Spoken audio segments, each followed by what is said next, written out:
On my 50th birthday, my daughter said, "Why celebrate failure?" My husband smirked, "She's just being honest." I bit my lip. 3 days later, they woke up to news of my new job in another country. "So, should we do the cake now?" I asked, trying to sound cheerful. Celia, my 24-year-old daughter, looked up from her phone and said, "Why celebrate failure?" I thought I misheard her. "What?" She didn't repeat it. She just looked at me like she had just stated a fact. Then Stanley, my husband of 30 years, chuckled, barely hiding the smirk that curled on his lips. "She's just being honest, Mira. Don't be so sensitive." That was the moment I realized I had disappeared from my own life. It's strange how moments that change your life forever don't always arrive with fireworks or dramatic music. Sometimes, they sound like clinking silverware. Or a condescending chuckle from across the table. That night, I turned 50. A milestone. Half a century of being on this planet.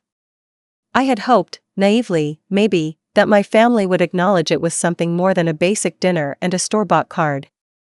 I wasn't expecting confetti. But I had at least imagined a toast. A kind word. A moment of recognition. Instead, I got that sentence. "Why celebrate failure?" From my own daughter.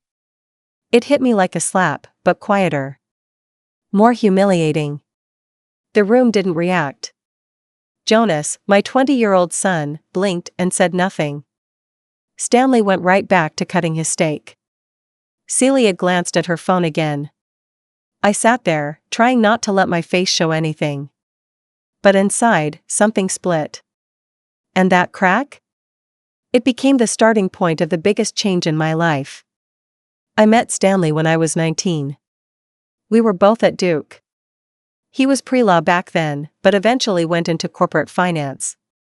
I was studying French literature, full of ideas about working in academia, maybe teaching abroad. We got married young.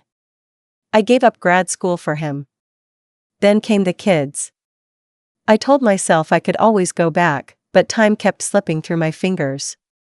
Diaper changes turned into driving lessons. PTA meetings. Birthday parties. The occasional side tutoring gig to stay in the game. But that game was long over. I just hadn't admitted it to myself yet. I poured everything into our home, into my kids. Stanley worked long hours. I handled everything else. And somewhere along the way, I became what people politely call a homemaker. Not a partner. Not a thinker.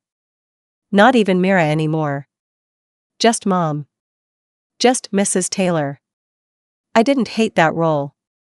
I loved my children. I was proud of raising good, kind, I thought, human beings. But it wasn't all I had dreamed of being. Still, I kept pushing those dreams down. I told myself they didn't matter. Until they did. That night, after everyone had gone to bed, I stood in the kitchen. The cake I had bought for myself, a chocolate mousse layer from Weaver Street Market, sat untouched. I had spent the afternoon writing Mira in white icing, thinking they'd get a laugh out of it. No one did. I stared at the slice I had cut for myself. The icing had smudged under the cling film. I stuck a fork into it and couldn't take a bite. Instead, I opened my laptop. It had been years since I updated my resume. But I started. Slowly at first. Then with more urgency. By dawn, I had applied to 3 jobs. All abroad. All related to education, language, translation. I had experience. I had credentials. I just never thought to use them again. I didn't tell anyone. 2 days later, I got an email from a cultural institute in Marseille. They had reviewed my application and wanted to interview me for a position teaching French language and helping immigrant families adjust to life in France. The Zoom call was scheduled that night. I sat on the edge of the guest bed, answering questions with a calmness I didn't recognize in myself. I smiled when I talked about teaching. I laughed when they asked why someone my age wanted to make such a leap. Because I finally remembered who I am, I said. The woman smiled. The offer came the next morning. I stared at it for a long time before printing it. I wrote a short letter.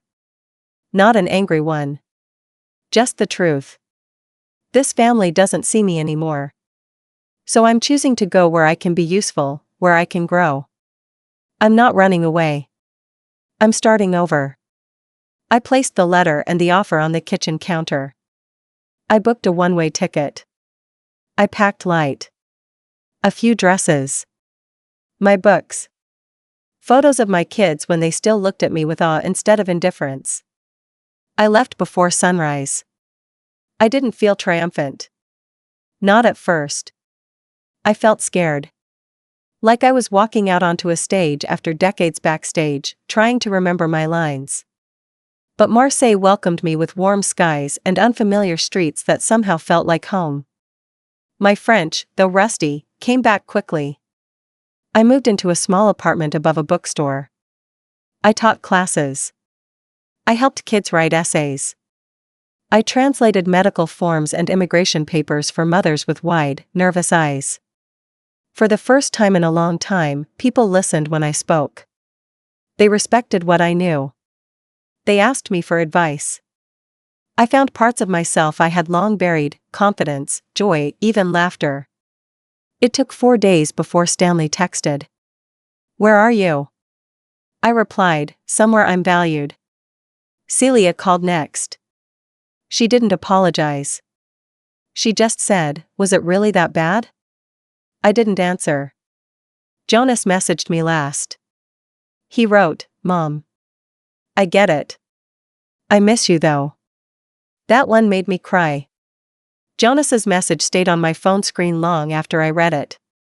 "Mom. I get it. I miss you though." Those words carried more weight than he probably realized. For years, I had moved in the background, making his dentist appointments, folding his hoodies just the way he liked them, cheering silently from the sidelines.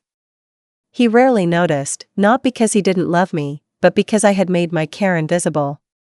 Seamless. Expected. And now? My absence had created a jagged little hole in their lives. One I didn't patch up this time. I didn't reply to him right away. Not because I didn't care, but because I was learning to sit with my own silence. For once, I wasn't racing to smooth things over. That week, I walked to work through the back alleys of Marseille's Noailles district, passing grocers yelling in Arabic, women with headscarves haggling over fruit, and school kids chasing each other through narrow sidewalks. The noise, the heat, the laughter, it all reminded me that life was messy and alive, and I was part of it again. At the center, I taught basic French to Syrian teenagers who had fled their country with little more than plastic bags and fading memories. They listened to me like my words meant something. They asked me questions that mattered. How do I ask for help? How do I tell a doctor my stomach hurts? I would write on the whiteboard slowly, making sure they understood. I felt needed, not out of obligation, but out of purpose. One afternoon, while helping a woman named Saida fill out paperwork for her husband's residency, she looked at me and said in broken French, "You have kind eyes. But sad ones." It caught me off guard. She had seen me, really seen me, in a way no one had in years. Not my husband. Not even my kids. Later that night, I stood by my tiny kitchen window and realized I hadn't heard Stanley's voice since the day I left. I didn't miss it. What I missed, strangely, was the rhythm of routine. But not the people I did it for. A month passed before Celia sent another message. This one came with a video of her in the office, holding a coffee. "We're doing a day in the life thing at work," she said, smiling too brightly. "Wish you were here to help me edit it. You always knew what looked good." I almost laughed. A breadcrumb of connection, too small to call a meal, but there it was. I sent back a simple reply, "You're doing great." She didn't say I'm sorry. And I didn't press for it.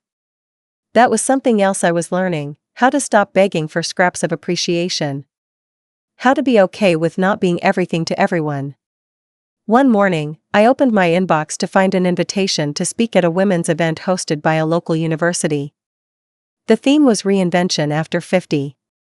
They had heard about my work with immigrant communities and wanted me to share my story. Not as a sob tale, but as a case study of reinvention. The irony wasn't lost on me. I almost declined. I had spent so long being silent that speaking in front of strangers felt like jumping off a cliff. But then I remembered Celia's voice. Why celebrate failure? That sentence echoed through me like a bell, not with pain this time, but with clarity. I accepted. The day of the talk, I wore a deep burgundy dress I had bought at a thrift store along the port. I stood behind the podium, took a breath, and began. I gave 30 years of my life to a family that didn't see me. I don't say that to blame them. I say it because it's true. For a long time I didn't see myself either. I thought love meant disappearing, into casseroles, calendars, and quiet resignation. But love without visibility isn't love. It's servitude. And I am no longer in service to silence. The room stayed still. And then they clapped. Slowly at first. Then more. Afterward, a woman approached me, maybe my age or older, with gray streaks in her braid and soft lines around her eyes. She whispered, "You told my story." I didn't know I needed to hear it. I smiled. Neither did I. Later that week, Jonas asked to visit. He didn't couch it in guilt or obligation. Just a message, "Can I come for a bit? I'd like to see your new world." That wording touched something tender in me. Your new world. Yes. I had built one. A world that included me in it. I said yes. He arrived with a small backpack and wide eyes. Everything amazed him: the narrow stairwell to my flat, the espresso from the corner cafe, the sound of mopeds buzzing through the old streets. He walked beside me to the market, helped me carry vegetables, sat quietly in the back of my classroom during a session, watching as I explained idiomatic expressions. "You're good at this," he said afterward. "You look different here." "How so?" "Like you breathe better." We sat on a bench overlooking the sea. He didn't ask me to come back. He didn't talk about his dad. He just said, "I get it now. What you did." And that was enough. After Jonas left, the apartment felt quiet again, but not empty. He had stayed for 5 days. We had done simple things: meals at home, walking along the Corniche, browsing old bookstores. There were moments we didn't talk much. We didn't need to. He observed. I let him. One evening, he found a folder of my old academic papers in the bookshelf, ones I had brought with me in a fit of nostalgia when I first packed. "This stuff is actually really smart," he said, flipping through one of my old essays on French post-war cinema. "You ever think about publishing any of it?" I shook my head. That part of my life was a different lifetime ago. He looked up. "But you still wrote it. That doesn't go away." The simplicity of that statement made my chest tighten. For so long, I had associated my own work with a sense of loss, of what could have been. But Jonas, in his quiet way, reminded me that work done in silence is still work. It still matters. He left the next morning with a long hug and a promise to call more often. He kept it.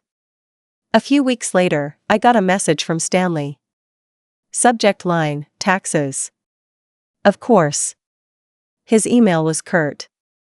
Something about needing a document for filing, a mention of the house, the retirement account, a vague request to talk.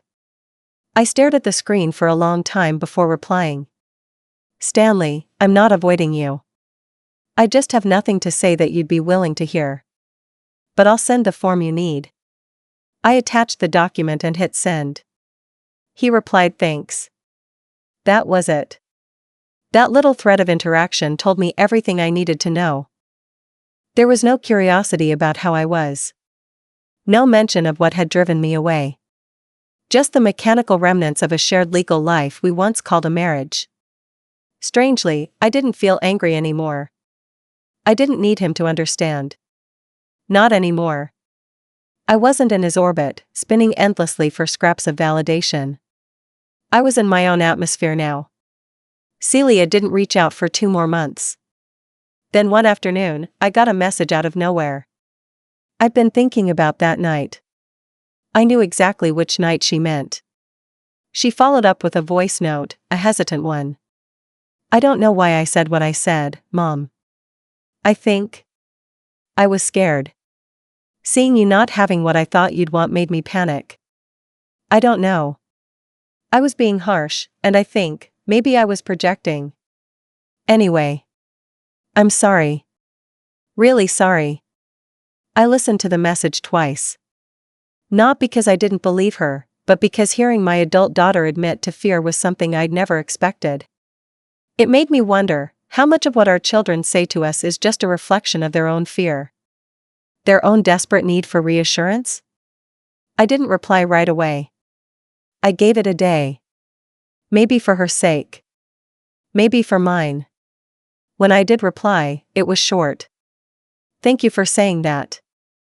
I forgive you. And I love you. But I need to continue this life I've started here. I hope you can understand that. Her next message was just one word, I do. That spring, my work at the Institute expanded. I was asked to co-lead a new program for refugee mothers, women who were arriving not just with children, but with trauma stitched into their stories.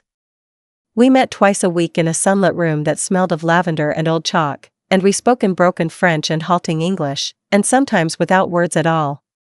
One woman, Nadira, told me about losing her husband during the crossing. She didn't cry as she spoke. She just looked down and said, I am here now. For my children. It shook me. Because in a different context, I had said something similar. I am here now. For myself. That program changed something in me. It made me feel like the pieces of me I thought were lost, my empathy, my intellect, my ability to hold space for others, had simply been waiting. For air. For room. For purpose. I started journaling again, too. Long pages in the early morning hours before the city stirred. Sometimes in French. Sometimes in English. Sometimes in silence, with just the pen moving. I wrote about my marriage.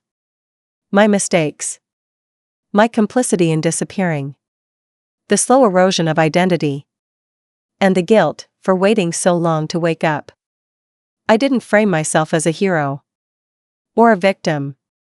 Just, someone who had learned too late, but not too late to start again. Celia eventually booked a flight. She arrived in early June, during a heat wave. Her face looked tired but softer somehow. Not so rigid. We walked slowly through the shaded alleys. She carried her discomfort with her, like a bag she didn't want to put down. We didn't jump into deep talks. We just existed together for a bit. On her third night, she sat beside me on my small balcony. The Mediterranean in the distance glimmered under a rising moon. She pulled her knees to her chest and said quietly, I think I inherited your silence. I turned toward her. What do you mean? All those years you never talked about yourself. You just did everything for us. I think I learned to pretend things were fine. Even when they weren't. I nodded. That's not something I wanted to pass down. I know, she whispered. It wasn't an apology. But it was something else. An understanding. A crack in the wall between us. We sat like that for a long time. Celia stayed with me for a week. We didn't try to fix everything at once. Some wounds don't heal in 7 days, but what she gave me, and what I gave her, was space. Space to show up as new versions of ourselves. On her last morning, I walked her to the station. She hugged me tighter than she had in years. I get it now, she said. I'm glad, I replied. But I didn't do this to teach you a lesson. I know, she said. But I still learned one. 3 months later, I was invited to deliver a talk at a conference in Lyon for international educators. It was a professional milestone, one I never imagined reaching. On the final day, I received a formal email from the university's editorial board. They wanted to publish one of my recent essays on language, identity, and migration in a national academic journal. That night, I stood by my window, holding a glass of red wine, smiling to myself. The woman who once cried into her own birthday cake was now being cited in papers by younger scholars. It wasn't a movie ending kind of revenge. But it was better. Then, in early autumn, the real moment of poetic justice arrived, quiet, understated, and entirely satisfying. Celia called. I just got off the phone with Dad. Oh? He wants to know if you're coming back. Said he's willing to talk. I let out a small, surprised breath. Willing to talk? She chuckled. He's been saying he misses you. That things are falling apart without you. I stayed silent. Then she added, he didn't say it exactly, but I think he assumed you'd come back eventually. That this was some kind of midlife detour. That stung, even though I was expecting it. But I smiled. Because I had the one thing he never gave me, clarity. Tell him, I said calmly, that Mira Taylor no longer lives in his imagination. I hadn't spoken to Stanley since the tax email. I hadn't felt the need. But after that call, I decided to give him what he really wanted, a window into the life he no longer had access to. I mailed him a signed copy of the journal featuring my published article. No note. Just the cover with my name printed clearly underneath the title. I imagined him opening it. Sitting at that big empty dining room table. Staring at my name in a place he never thought it would appear again.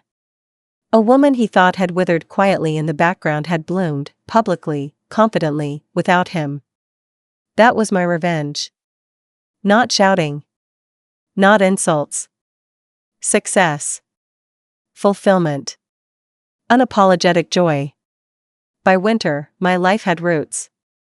I had close friends now, colleagues who invited me to dinners, students who sent me messages on holidays, a neighbor who brought me croissants every Sunday. I no longer waited for my phone to buzz with calls from home. I had created a new one. One evening, Celia messaged me a photo of her latest work presentation. I used one of your quotes, she wrote. The one about how love without visibility isn't love. I stared at it for a long time. Maybe that was the full circle moment I hadn't realized I needed. Not for her to say you were right. But for her to carry my words forward. And that's how it ends, not with slamming doors or triumphant speeches, but with peace. The kind of peace that grows in the absence of fear. The kind of revenge that tastes like independence. The kind that lasts. Thank you for the love and support. To anyone out there who feels invisible, I promise you, it's not too late to step into your own light.